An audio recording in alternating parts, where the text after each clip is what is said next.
जय हनुमान ज्ञान गुण सागर, जय कपीस तिहुँ लोक उजागर।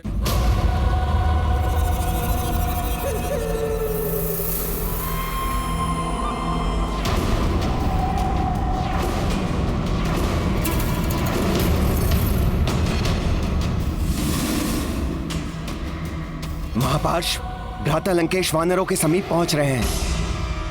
वे संकट में घिर सकते हैं। देखो, वानरों में भी हलचल मच रही है। हमें अपनी रक्ष सेना के साथ किसी भी स्थिति का सामना करने के लिए सजग रहना होगा।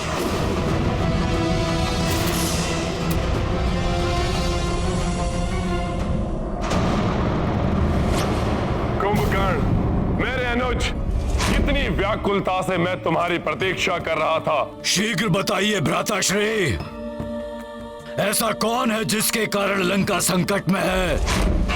आपके इस अनुज का ये धर्म है, वो अपने ज्येष्ठ भ्राताश्री की आज्ञा का पालन करे। जाएगा कुंभकर्ण इस युद्ध में और उस नर और उसकी वानर सेना को चींटियों की भांति मसल कर रख देगा। कल का सूर्योदय विनाश का अंधकार लेकर आएगा उस नर और उसकी वानर सेना के लिए।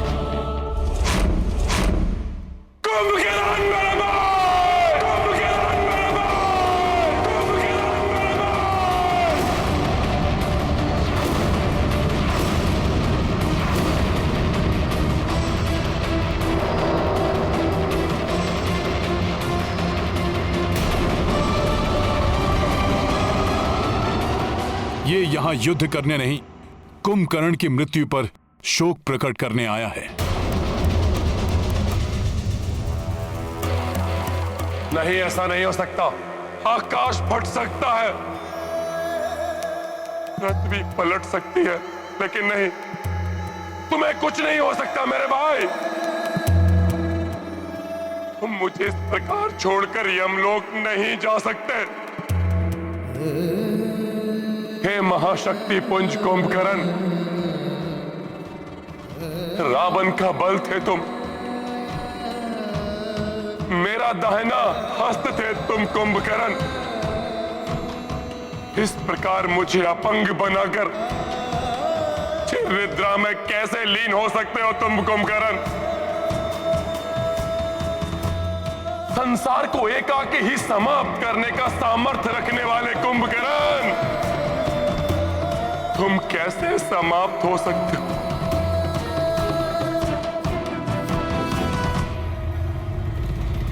समाप्त नहीं हुए हैं ये।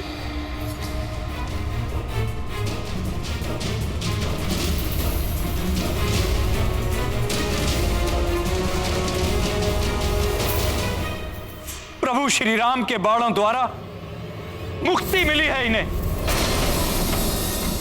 इसी बात का भय था मुझे, आपको भी चेताया था मैंने, किंतु आपने धक्कार कर मुझे निकाल दिया। अपने नहीं अपनों के प्राण हरे हैं, और वो अपना तुम ही हो द्रोही भाई विभीषण।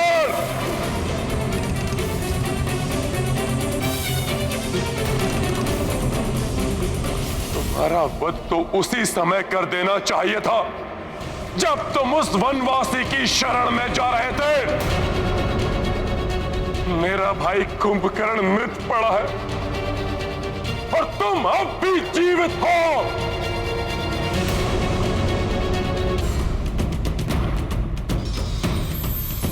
विलंब से ही सही, परंतु अपनी भूल का सुधार करूंगा मैं, तुम्हारा अंत करके। रुक जाओ रावण,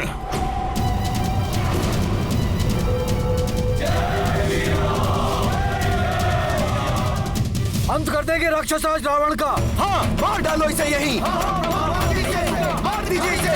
अंत कर दीजिए इसका। हम पूर्णतया सजग हैं आक्रमण के लिए। अंत कर दीजिए हनुमान जी इसका। रुक दीजिए इसका। रावण अपने भाई की मृत्यु पर शोक प्रकट करने आया है। ऐसे में इस पर आक्रमण करना अनुचित होगा। हाँ, हनुमान का कथन पूर्णतया नीति संगत है।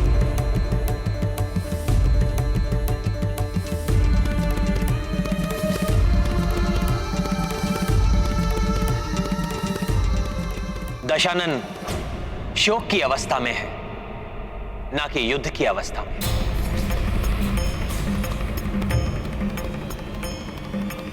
रावण, वीर गति प्राप्त हुई है कुंभकर्ण को।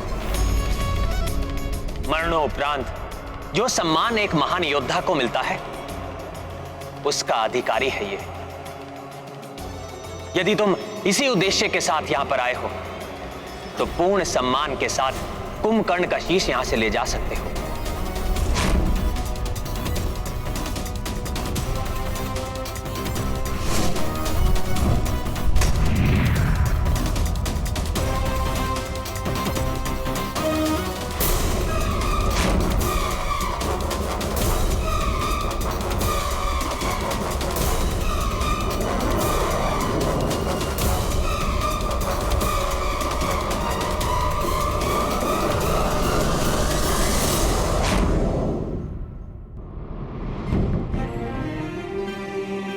रावण, तुम्हारे महाबली भाई की मृत्यु हुई है।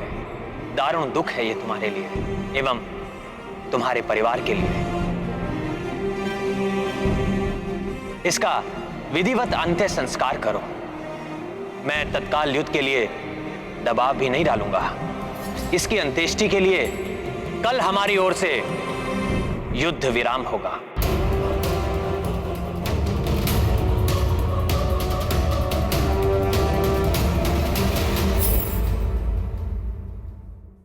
परंतु रावण की ओर से कोई विराम तब तक नहीं होगा जब तक तुम सबके जीवन पर पूर्ण विराम नहीं लग जाता।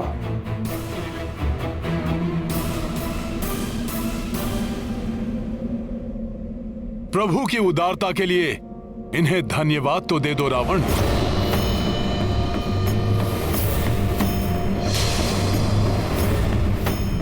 तुम शत्रु हो, फिर भी इन्होंने तुम्हारे दुख को समझा है, तुम पर दया दिखाई।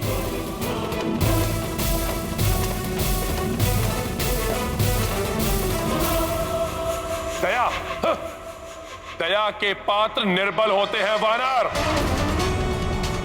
और रावण निर्बल नहीं है। रावण के हृदय में तुम सबके प्रति दया नहीं, घृणा है, घृणा।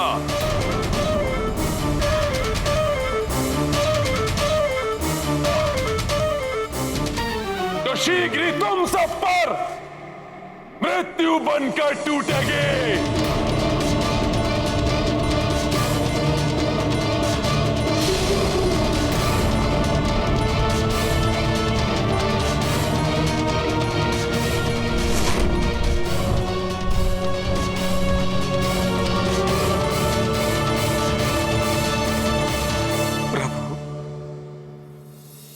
कुंभकर्ण की अंत्येष्टि के लिए आपने जो उदारता एवं सहजता दिखाई है, मैं उसके लिए सदैव आपका आभारी रहूंगा। यदि आपकी अनुमति हो तो मैं भ्राता कुंभकर्ण के अंतिम संस्कार में सम्मिलित होने के लिए लंका जाना चाहता हूं। विभीषण जी, वहां जाने से आपके जीवन को संकट हो सकता है। किंतु अपने भाई की अंत्येष्टि में ना जाना भी तो विभीषण जी के लिए अत्यंत ही पीड़ादायक होगा।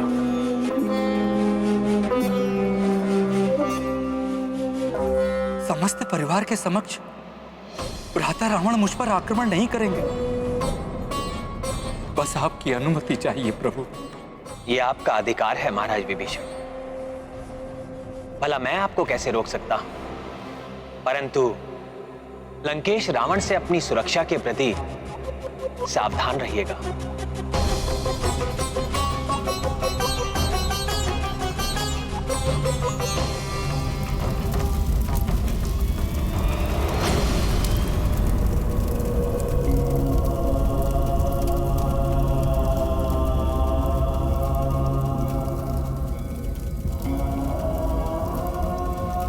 कुंभकर्ण मेरे पुत्र।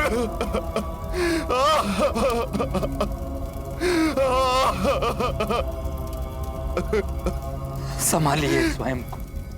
कैसे कैसे संभालूं मैं स्वयं को? पिछली चिता मेरे पौत्र अक्ष कुमार की थी। उसी समय मुझे आशंका हो गई थी कि अगली चिता मेरे किसी न किसी पुत्र की ही होगी, किंतु वो पुत्र मेरा ये महाबली कुंभकर्ण होगा, इसकी तो मैंने कल्पना तक नहीं की थी। विभीषण, तुमने यहां आने का दुस्साहस कैसे किया?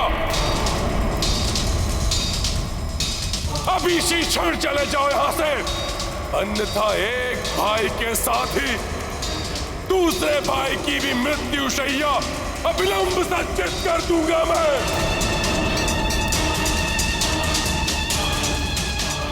जाओ और बताओ मेरे भाई का वध करने वाले उस वनवासी को किसे चित हो जाए वो रावण के महाकोप का सामना करने के लिए।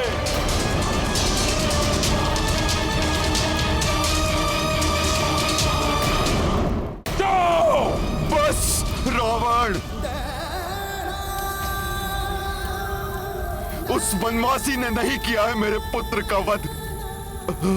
तुमने रावण, तुमने किया है मेरे पुत्र का वध। तुम्हें सबने समझाया था, कहा था सौंप दो सीता को, संधि कर लो राम से, किंतु तुमने किसी की नहीं मानी। सुख की नींद सोया था मेरा पुत्र कुंभकर्ण, तुमने असमय जगाकर उसे काल के मुख में डाल दिया रावण। तुम्हारे पापों का दंड भोगा है इसने। तुम्हारी मां मूर्छित पड़ी है, अपने पुत्र के अंतिम दर्शन तक नहीं कर पाई वो। रावण, एक पुत्र के लिए निकलने वाले अश्रु कहीं दूसरे पुत्र के लिए हाय न बन जाए। महाज्ञानी होना तुम रावण, इतना तो ज्ञान होगा ही तुम्हें कि एक माता पिता के संतप्त हृदय से निकली हुई हाय सर्वनाश कर सकती है। सर्वनाश होगा, उन नर और उन वानरों का सर्वनाश होगा। अब तो ये मिथ्या दंभ छोड़ दो रावण, अभी भी समय है, रोक लो ये विनाश। इस युद्ध विराम के अवसर का लाभ उठाकर जाओ और श्री राम से क्षमा मांगकर सीता को ससम्मान सौंप दो। महाराज लंकेश, एक अशुभ समाचार है। राजकुमार निरांतक वानरों का नाश करते हुए तीव्रता से वानर राज सुग्रीव की ओर बढ़ रहे थे, किंतु अंगद से हुई मुठभेड़ में वो वीर गति को प्राप्त हो गए।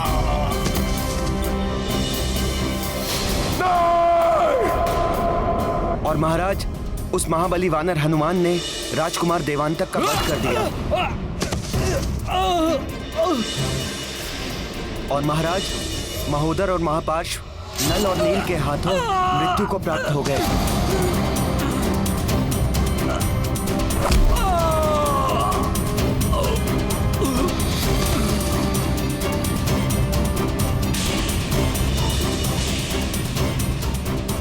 दुष्टता की सभी सीमाएं लांघ चुके हो तुम रावण। अन्याय, अधर्म, अनीति तो जैसे तुम्हारे स्वभाव ही बन चुके हैं। अन्याय, अनीति, अधर्म, इन सब का युद्ध में कोई अर्थ नहीं। विजय ही एकमात्र धर्म है युद्ध का। बस रावण, बस। और कितनी बलियां चाहिए तुम्हारे इस दंभ को टूटने के लिए? अपने एक पुत्र और एक भाई के पश्चात नरांतक, देवांतक, महोदर और महापार्श्व भी तुम्हारी इस दंभ की भेंट चढ़ चुके हैं। क्या तुम्हें अब भी समझ में नहीं आया कि किस महाकाल से शत्रुता मोल ली है तुमने? महाकाल का भी काल है ये रावण। अब तो स्वयं ब्रह्मदेव भी उतर आए तो नहीं समझा सकते इस रावण को। मैं अपने महाबली भाई के वध का प्रतिशोध लूंगा। अब मेरे परिजन, मेरे सभी योद्धा या तो रणभूमि में लड़कर मरेंगे या विजय श्री प्राप्त करके मेरे प्रतिशोध को पूर्ण करेंगे।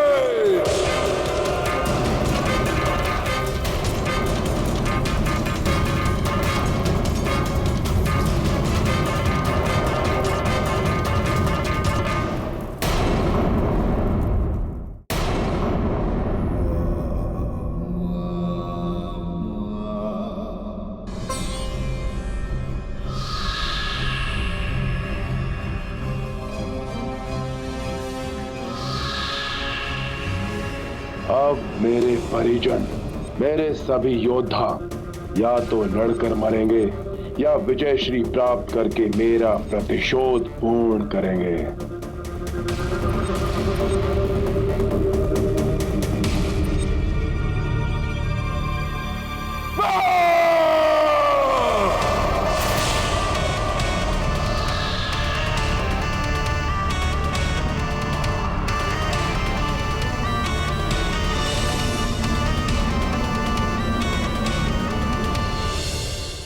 अब कौन बचा है जो इन नर वानरों की टोली से मेरा प्रतिशोध ले सके?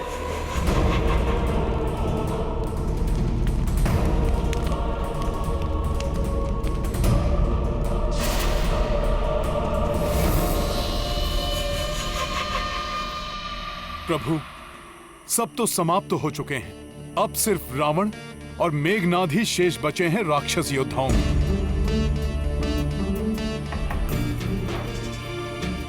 किंतु वो दोनों शक्ति में सहस्त्रों महाबली योद्धाओं से भी अधिक बलवान हैं। हमें उनकी संयुक्त शक्ति को कम नहीं आंकना चाहिए। मुझे पूर्ण विश्वास है वो अवश्य हमें परास्त करने के लिए कोई महाविनाशकारी योजना बना रहे होंगे। पिताश्री, ये दीपक मेरी जीवन ज्योति के रूप में प्रज्वलित है और आपका इस दीपक के निकट आने का अर्थ मैं भली भांति समझ सकता हूं। मुझे रणभूमि में जाना होगा। अब तुम वहां जाकर क्या युद्ध करोगे मेघनाथ? रहने दो। क्यों पिताश्री? क्या आपको मेरी शक्ति पर तनिक भी विश्वास नहीं रहा? असफल। प्रत्येक बार असफल ही हुए हो तुम। अपनी शक्तियां तक खो दी तुमने। अशोक वाटिका में उस तुच्छ वानर पर चलाकर ब्रह्मपाश खो दिया। उस नर और उसके अनुज पर चलाकर नागास्त्र समाप्त कर दिया। अब जितनी भी मायावी शक्तियां शेष बची हैं तुम्हारे पास, उससे क्या सामना कर पाओगे उन नर और वानरों का? मुझे कदापि हतोत्साहित न समझे पिताश्री। आपके ही भांति प्रतिशोध की अग्नि मेरे हृदय में भी धधक रही है और आपका विश्वास पाने हेतु आपके समक्ष प्रस्तुत है ये मेघनाद, कुछ भी करने के लिए। कुछ भी? हाँ पिताश्री, कुछ भी जिससे आपको प्रसन्नता हो।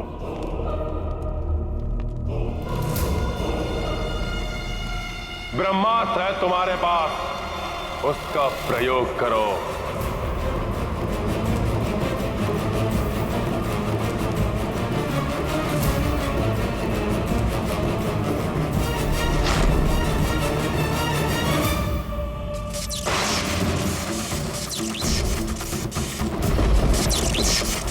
यदि मैंने ब्रह्मास्त्र का प्रयोग किया तो सर्वप्रथम यह अंतरिक्ष की ओर जाएगा, जहां 9 ग्रहों के संपर्क में आकर यह ब्रह्मास्त्र और भी अधिक घातक व शक्तिशाली अस्त्र बन जाएगा। तत्पश्चात धरती की ओर तीव्र गति से लौटने वाला यही शक्तिशाली ब्रह्मास्त्र धरती से टकराकर महाविनाश मचा देगा।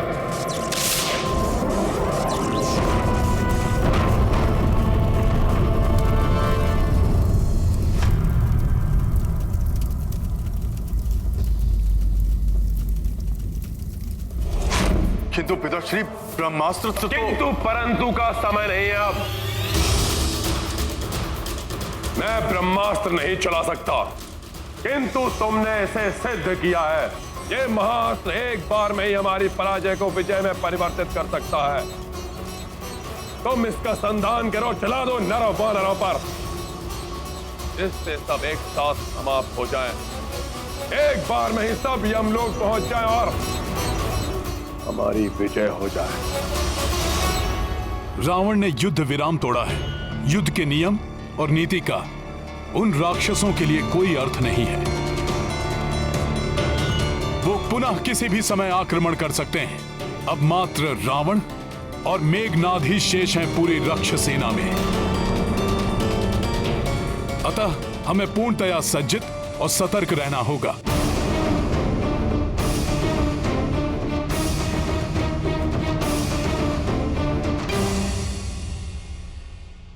स्वार्थ और अहंकार व्यक्ति के सत्य को पहचानने की शक्ति क्षीण कर देता है।